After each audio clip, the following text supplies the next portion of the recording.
Technical അനാലിസിന്റെ next class ആണ് കേട്ടോ. നമ്മൾ ട്രെൻഡ് എന്താണെന്നുള്ളതാണ് ഡിസ്കസ് ചെയ്യാൻ പോകുന്നത്.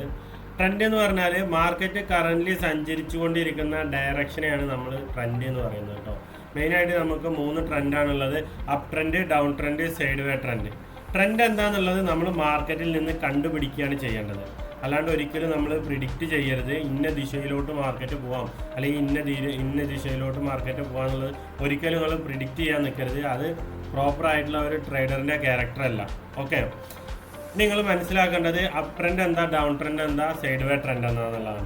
അപ് ട്രെൻഡ് എന്ന് പറയുന്നത് നമുക്ക് ജസ്റ്റ് ഒന്ന് നോക്കാം, അതിൻ്റെ ക്യാരക്ടർ എന്താണെന്നുള്ളത് ആദ്യം നോക്കാം. ക്യാരക്ടർ എന്താണ് അപ് ട്രെൻഡിൻ്റെ? Higher high higher low creation ആയിരിക്കും. മാർക്കറ്റ് മുകളിലോട്ടാണ് പോവുക, higher high higher low creation ആയിരിക്കും. അപ്പോൾ ഹയർ ഹൈ ഹയർ ലോ എന്താണെന്ന് അറിയാത്ത ആളുകളുണ്ടായിരിക്കും. അവർക്ക് വേണ്ടിയിട്ട് ഞാൻ ഡീറ്റെയിൽ ആയിട്ടൊന്ന് പറഞ്ഞുതരാം. ഇപ്പോൾ നോക്കുകയാണെന്നുണ്ടെങ്കിൽ ഈ ഒരു ഏരിയയിൽ നിന്നാണ് ഫസ്റ്റ് മാർക്കറ്റിലോട്ട് ബയ്യർ വരുന്നത് അല്ലേ. ഈ ഒരു ഏരിയയിൽ നിന്ന് ബയ്യിങ് വന്നു, ഈ ഒരു പോയിന്റിൽ നിന്ന് മാർക്കറ്റിൽ സെല്ലിങ് വന്നു. അതിനുശേഷം വീണ്ടും ഈ ഒരു പോയിന്റിൽ നിന്ന് ബയ്യിങ് വന്നു, ഈ ഒരു പോയിന്റിൽ നിന്ന് സെല്ലിങ് വന്നു അല്ലേ. ഇവിടെ നിങ്ങൾ നോക്കുകയാണെങ്കിൽ ആദ്യം സെല്ലിങ് വന്നത് ഈ ഒരു പോയിന്റിൽ നിന്നാണ്. അതിനുശേഷം രണ്ടാമത്തെ സെല്ലിങ് വന്നത് ഈ ഒരു പോയിന്റിൽ നിന്നാണ് അല്ലേ. അപ്പോൾ ആദ്യ സെല്ലിങ് വന്നതിൻ്റെ മുകളിൽ നിന്നാണ് രണ്ടാമത്തെ സെല്ലിങ് വന്നിട്ടുള്ളത്. ഇനി ഇവിടെ നോക്കിയോക്കെ, ആദ്യം ബയ്യിങ് വന്നത് ഈ ഒരു പോയിന്റിൽ നിന്നാണ്, അതിൻ്റെ മുകളിൽ നിന്നാണ് രണ്ടാമത്തെ ബയ്യിങ് വന്നിട്ടുള്ളത്. അപ്പോൾ ഇത്തരത്തിൽ ആദ്യ സെല്ലിങ് വന്നതിൻ്റെ മുകളിൽ നിന്ന് രണ്ടാമത്തെ സെല്ലിങ് വരുന്നതിന് നമ്മൾ പറയുന്നതാണ് ഹയർ ഹൈ എന്നുള്ളത്. പ്രീവിയസ് ഹൈൻ്റെ, ഇതാണ് പ്രീവിയസ് ഹൈ കേട്ടോ, പ്രീവിയസ് ഹൈൻ്റെ മുകളിലായിരിക്കും അടുത്ത ഹൈ ക്രിയേറ്റ് ചെയ്യുന്നത്. അതേമാതിരി തന്നെ പ്രീവിയസ് ലോൻ്റെ മുകളിലായിരിക്കും അടുത്ത ലോ ക്രിയേറ്റ് ചെയ്യുന്നത്, ഹയർ ആയിരിക്കും. അപ്പോൾ higher high higher low character ആയിരിക്കും അപ് ട്രെൻഡ് മാർക്കറ്റിന്. ഇതിപ്പോൾ ഒരു അപ് ട്രെൻഡ് മാർക്കറ്റ് മൂവാണ്. അപ്പോൾ ഇത്തരം മാർക്കറ്റിൽ കണ്ടോ, higher high higher low, higher high വീണ്ടും ഹൈ വീണ്ടും ലോ, വീണ്ടും ഹൈ വീണ്ടും ലോ. ഇത്തരം മാർക്കറ്റിലാണ് ബയ്യേഴ്സ് ബൈ ചെയ്യേണ്ടത്. അപ്പോഴാണ് പ്രോഫിറ്റ് കിട്ടാൻ നിങ്ങൾക്ക് ചാൻസ് കൂടുതലുള്ളത് കേട്ടോ. ഇനി ഡൗൺ ട്രെൻഡ് മാർക്കറ്റ് എന്താണെന്ന് നോക്കാം. ഇതിൻ്റെ നേരെ വിപരീതമാണ്, താഴത്തോട്ടായിരിക്കും വരിക. ഓരോ ലോൻ്റെയും അടിയിലായിരിക്കും ലോകൾ ക്രിയേറ്റ് ചെയ്യുക. ഇതിപ്പോൾ മാർക്കറ്റ് ഈ ഒരു പോയിന്റിൽ നിന്ന് ബൈ ചെയ്തു, അതിനുശേഷം വീണ്ടും ബയ്യർ ബൈ ചെയ്യണം, വീണ്ടും അതിൻ്റെ അടിയിൽ നിന്നാണ്. അപ്പോൾ നോക്കി നോക്കി, ഈ ലോൻ്റെ അടിയിലാണ്. അപ്പോൾ പ്രീവിയസ് ലോൻ്റെ അടിയിൽ വീണ്ടും ലോകൾ ക്രിയേറ്റ് ചെയ്യണതിന് നമ്മൾ പറയുന്നതാണ് ലോവർ ലോ എന്നുള്ളത്. ഇനി നോക്കി നോക്കി, ഇത് ഹൈ ആണ്, ഇവിടുന്ന് ബൈ ചെയ്തിട്ട് ഇവിടെ ഒരു ഹൈ ക്രിയേറ്റ് ചെയ്തു അല്ലേ. ഈ ഹൈൻ്റെ അടിയിലാണ് അടുത്ത ഹൈ ക്രിയേറ്റ് ചെയ്യുന്നത്.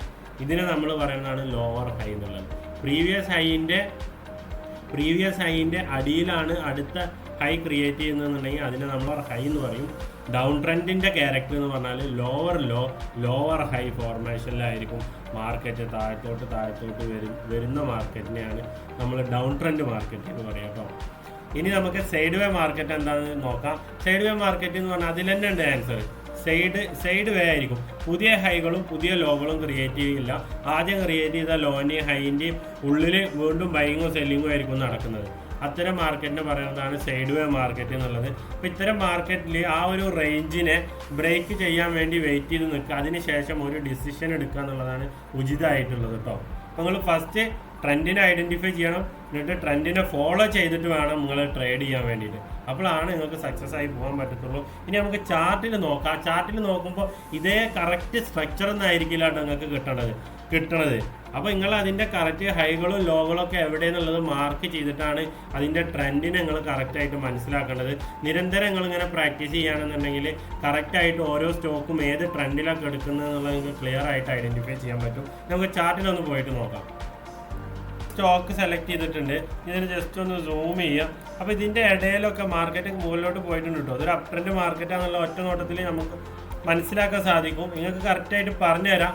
ഇവിടെ ഇതിൻ്റെ ഇടയിൽ ബയ്യിങ്ങോ സെല്ലിങ്ങോ ഒക്കെ നടന്നിട്ടുണ്ട്. അപ്പോൾ അതിൽ കൺഫ്യൂഷനുള്ള ആളുകൾ ഉണ്ടെന്നുണ്ടെങ്കിൽ ഇത്തരത്തിൽ നിങ്ങൾ എന്ത് ചെയ്യുക, ലൈൻ ചാർട്ടിലോട്ട് മാറ്റുക.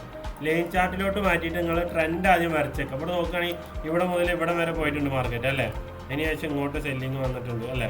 അതിനുശേഷം ഇങ്ങോട്ട് ഇവിടെ വരെ പോയിട്ടുണ്ട്, ഇങ്ങോട്ട് സെല്ലിങ് വന്നിട്ടുണ്ട്, ഇവിടെ വരെ പോയിട്ടുണ്ട്, സെല്ലിങ് വന്നിട്ടുണ്ട്. അപ്പോൾ ട്രെൻഡിൽ കൺഫ്യൂഷൻ ഉണ്ടെന്നുണ്ടെങ്കിൽ ലൈൻ ചാർട്ട് ആക്കുക. എന്നിട്ട് നിങ്ങൾ വീണ്ടും എന്ത് ചെയ്യുക, ക്യാൻഡിൽ സ്റ്റിക്ക് ചാർട്ടിലോട്ട് മാറ്റുക. അപ്പോൾ നമുക്ക് കറക്റ്റ് ട്രെൻഡ് കിട്ടി. ഒരു അപ് ട്രെൻഡ് മാർക്കറ്റാണ് ഇത് എന്നുള്ളത് മനസ്സിലായി.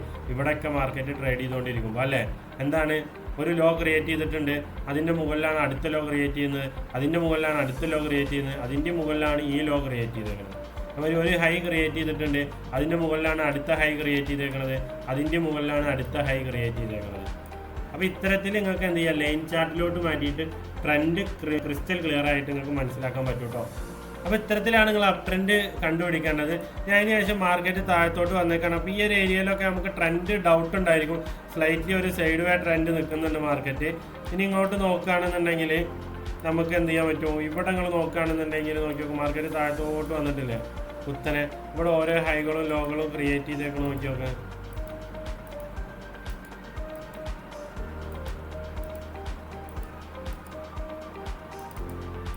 ഇനി മാർക്കറ്റിൻ്റെ ക്യാരക്ടർ എപ്പോൾ ചേഞ്ച് ആവും എന്നുള്ളതൊക്കെ, ചേഞ്ച് ഓഫ് ക്യാരക്ടറൊക്കെ നമ്മൾ നെക്സ്റ്റ് വീഡിയോയിൽ ഡിസ്കസ് ചെയ്യും കേട്ടോ. അപ്പോൾ നിങ്ങൾ സ്റ്റെപ്പ് ബൈ സ്റ്റെപ്പായിട്ട് പഠിച്ചു പോകണമെങ്കിൽ കറക്റ്റായിട്ട് നിങ്ങൾക്ക് ട്രെൻഡ് മനസ്സിലാക്കാൻ പറ്റും, ട്രെൻഡ് മാറുന്നതും നിങ്ങൾക്ക് മനസ്സിലാക്കാൻ പറ്റും. നെക്സ്റ്റ് വീഡിയോയിൽ നമ്മൾ അതാണ് ഡിസ്കസ് ചെയ്യാൻ പോകുന്നത്. അപ്പോൾ നോക്കി നോക്ക്, ഇതൊരു ഡൗൺ ട്രെൻഡാണ്. എന്തുകൊണ്ടാണ്? ഈ ലോൻ്റെ അടിയിലാണ് അടുത്ത ലോ അല്ലേ, ഈ ലോൻ്റെ അടിയിലാണ് അടുത്ത ലോ, ഈ ലോൻ്റെ അടിയിലാണ് അടുത്ത ലോ, ഈ ലോൻ്റെ അടിയിലാണ് അടുത്ത ലോ. നോക്കി നോക്ക്, ഈ ഹൈൻ്റെ അടിയിലാണ് അടുത്ത ഹൈ, ഈ ഹൈൻ്റെ അടിയിലാണ് അടുത്ത ഹൈ, ഈ ഹൈൻ്റെ അടിയിലാണ് അടുത്ത ഹൈ. അപ്പോൾ ലോവർ ലോ ലോവർ ഹൈ ഫോർമേഷനിലാണ്. അപ്പോൾ ഇത്തരത്തിൻ്റെ സ്ട്രക്ചർ നമ്മൾ നേരത്തെ വരച്ചാൽ ക്രിസ്റ്റൽ ക്ലിയർ സാധനമൊന്നുമല്ല, ഇതേമാതിരി ക്രിസ്റ്റൽ ക്ലിയർ ആയിട്ടുള്ള ഒന്നുമല്ല. അപ്പോൾ ഇത്തരത്തിലൊക്കെ തന്നെയാണ് സ്ട്രക്ചർ ഉണ്ടാവുക. ഇതിനാണ് നമ്മൾ ഡൗൺ ട്രെൻഡ് എന്ന് പറയുക. അപ്പോൾ ഇത്തരത്തിൽ ക്രിസ്റ്റൽ ക്ലിയർ ആയിട്ടുള്ള സ്ട്രക്ചർ നിങ്ങൾക്ക് കിട്ടിക്കൊള്ളണമെന്നില്ല. പക്ഷെ നിങ്ങൾ ചാർട്ടിൻ്റെ ക്യാരക്ടർ വെച്ചിട്ട് നിങ്ങൾ എന്ത് ചെയ്യണം, ഡൗൺ ട്രെൻഡ് ആണോ മാർക്കറ്റ് അപ് ട്രെൻഡ് ആണോ എന്നുള്ളത് മനസ്സിലാക്കണം. ഇനി ഈ ഒരു പോയിന്റിൽ നിന്ന് നോക്കി നോക്കും, മാർക്കറ്റ് അപ് ട്രെൻഡിലോട്ട് മൂവ് ചെയ്യാണ്, മാർക്കറ്റ് ഷിഫ്റ്റ് ചെയ്യാണ്, ചേഞ്ച് ഓഫ് ക്യാരക്ടർ ഉണ്ടാക്കിയിട്ടാണ് ഷിഫ്റ്റ് ചെയ്യുന്നത്. ചേഞ്ച് ഓഫ് ക്യാരക്ടർ എന്താണെന്നുള്ളത് നമ്മൾ അടുത്ത ക്ലാസ്സിൽ പഠിക്കും. നമ്മൾ നോക്കുകയാണെന്നുണ്ടെങ്കിൽ നോക്കി നോക്കും, മാർക്കറ്റ് ഇവിടുന്ന് മാർക്കറ്റ് ഒരു അപ് ട്രെൻഡ് മൂഡിലോട്ട് മാർക്കറ്റ് ഷിഫ്റ്റ് ചെയ്യാണ്. വീണ്ടും മാർക്കറ്റ് ഹൈ ക്രിയേറ്റ് ചെയ്യണം, ഈ ഹൈൻ്റെ മുകളിൽ അടുത്ത ഹൈ ക്രിയേറ്റ് ചെയ്യണം, അത് ക്രിയേറ്റ് ചെയ്തിട്ടില്ല. അപ്പോൾ ഇത്തരത്തിൽ നിങ്ങൾക്ക് ട്രെൻഡിനെ മനസ്സിലാക്കാൻ പറ്റും. ഇനി നമുക്ക് സൈഡ് വേ ട്രെൻഡ് എന്താണെന്നുള്ളത് ഒന്ന് നോക്കാം കേട്ടോ. അപ്പോൾ ഇവിടെ മാർക്കറ്റ് താഴത്തോട്ട് വന്നിട്ട് ഇതൊരു ഡൗൺ ട്രെൻഡ് ഫോർമേഷനിലാണ് കേട്ടോ. ഇത്തരത്തിൽ നിങ്ങൾക്ക് റീഡ് ചെയ്യാൻ സാധിക്കണം. മാർക്കറ്റ് ഒരു ഡൗൺ ട്രെൻഡ് ഫോർമേഷനിലാണ് താഴത്തോട്ട് വന്നുകൊണ്ടിരിക്കുന്നത്. ഒന്ന് സൂം ചെയ്യുന്നുണ്ട്. ഇത് ലൈൻ ചാർട്ടിലോട്ട് മാറ്റിയാൽ എനിക്ക് ഒന്നുകൂടി ഒരു ക്ലാരിറ്റി കിട്ടും കേട്ടോ.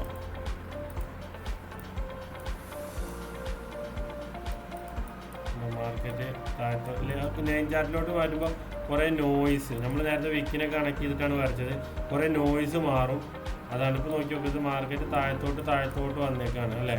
ഓരോ ലോൻ്റെ അടിയിലാണ് അടുത്ത ലോ, ഓരോ ഹൈൻ്റെ അടിയിലാണ് അടുത്ത ഹൈകൾ ക്രിയേറ്റ് ചെയ്തേക്കുന്നത്. അതിനുശേഷം ഈ ഒരു പോയിന്റിൽ നിന്ന് സ്ട്രോങ് ആയിട്ട് മാർക്കറ്റ് ബൈ ചെയ്തിട്ടുണ്ട് അല്ലേ. ബൈ ചെയ്തിട്ട് എന്താണ്, ഈ ഒരു ഏരിയയിൽ നിന്ന് ഈ ഒരു ഏരിയ വരെ പോയിട്ടുണ്ട്. ഇവിടുന്നാണ് സെല്ലിങ് വന്നേക്കുന്നത് അല്ലേ. അപ്പോൾ ഈ ഒരു ബൈയിങ്ങിൻ്റെയും സെല്ലിങ്ങിൻ്റെയും ഇടയിൽ നിന്നിട്ട് തന്നെ ഉള്ളിൽ തന്നെ മാർക്കറ്റിൽ ബൈയിങ്ങും സെല്ലിങ്ങും ഒക്കെ നടത്തിയിട്ട് മാർക്കറ്റ് ട്രേഡ് ചെയ്യുന്നതിനാണ് നമ്മൾ സൈഡ് വേ മാർക്കറ്റ് എന്ന് പറയുന്നത് കേട്ടോ. പുതിയ ഹൈകളും പുതിയ ലോകളും മാർക്കറ്റിൽ ക്രിയേറ്റ് ചെയ്യുന്നില്ല. ഒരേ നോക്കിയൊക്കെ ഈ ഒരു പോയിന്റിൽ നിന്ന് മാർക്കറ്റ് ബൈ ചെയ്യുന്നു, ഇവിടുന്ന് സെല്ലിങ് ചെയ്യുന്നു. ഈ ഒരു ബൈയിങ്ങിൻ്റെയും സെല്ലിങ്ങിൻ്റെയും നടുവിൽ നിന്നുകൊണ്ട്, ഒരു റേഞ്ചിൻ്റെ ഉള്ളിൽ നിന്നുകൊണ്ട് ഈ ഒരു സപ്പോർട്ട് സോണും അതേമാതിരി തന്നെ ഈ ഒരു റെസിസ്റ്റൻസ് സോണിൻ്റെ ഉള്ളിൽ നിന്നിട്ട് ബൈയിങ്ങും സെല്ലിങ്ങും ചെയ്യുന്നതിനാണ് നമ്മൾ റേഞ്ചിൻ്റെ ഉള്ളിൽ നിന്നിട്ട് ട്രേഡ് ചെയ്യാന്ന് പറയാം കേട്ടോ.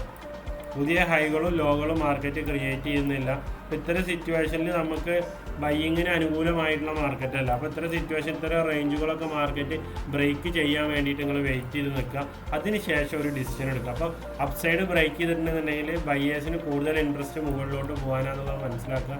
അതിനുശേഷം മാർക്കറ്റിലെ കുറച്ച് കാര്യങ്ങളും കൂടിയൊക്കെ നോക്കിയിട്ടാണ് നിങ്ങൾ ബൈയിങ്ങിൽ പോവുക. അപ്പോൾ സ്ട്രോങ് ആയിട്ടുള്ള വോളിയം ബ്രേക്ക് ഔട്ടൊക്കെ ഉണ്ടെന്നുണ്ടെങ്കിൽ സ്റ്റോക്കത്തെ കാര്യമാണ് പറയുന്നത്. അപ്പോൾ നമുക്കൊരു അപ് ട്രെൻഡ് കണ്ടിന്യൂവേഷൻ നോക്കാം. അതല്ല അവിടെ ബ്രേക്ക് ഔട്ടിൽ അത്രക്ക് വോളിയൊന്നും ഇല്ല, ബട്ട് ബയ്യേഴ്സിന് ഓവറോൾ സ്ട്രെങ്ത് ഉണ്ടെന്നുണ്ടെങ്കിൽ ഇതിന് നമ്മൾ പറയുക മാർക്കറ്റ് താഴത്തോട്ട് വന്ന് മാർക്കറ്റ് പിന്നെ ഓർഡേഴ്സുള്ള ഏരിയയിലോട്ട് വന്ന് പെൻഡിങ് ഓർഡേഴ്സുള്ള ഏരിയയിലോട്ട് റീടെസ്റ്റ് ചെയ്യാൻ വരിക എന്നാണ് പറയുക. ഇത്തരം ഏരിയയിലോട്ട് വരുമ്പോഴായിരിക്കും നമ്മൾ എൻട്രി എടുക്കുക. ഈ ഒരു സപ്പോർട്ടിൻ്റെ അടിയിലോട്ടായിരിക്കും നമ്മൾ നമ്മുടെ SL ഒക്കെ വെക്കുക. അതിനനുസരിച്ചിട്ടായിരിക്കും നമ്മൾ ടാർഗറ്റൊക്കെ ഫിക്സ് ചെയ്യുക. അപ്പോൾ ഇത്തരത്തിൽ ട്രെൻഡ് അറിഞ്ഞു കഴിഞ്ഞാൽ നിങ്ങൾക്ക് ക്രിസ്റ്റൽ ക്ലിയർ ആയിട്ട് നിങ്ങൾക്ക് ട്രേഡ് എടുക്കാനും അതേമാതിരി തന്നെ പ്രോപ്പറായിട്ട് പ്രോഫിറ്റ് ബുക്ക് ചെയ്യാനും നിങ്ങൾക്ക് സാധിക്കും. അപ്പോൾ ട്രെൻഡിനെ മനസ്സിലാക്കുക, കറക്റ്റായിട്ട് അതിനനുസരിച്ചിട്ട് ട്രേഡ് പ്ലാൻ ചെയ്യുക. അപ്പോൾ നമുക്കിവിടെ സക്സസ്ഫുള്ളായിട്ട് മുന്നോട്ട് പോകാൻ പറ്റും കേട്ടോ. Okay, thank you.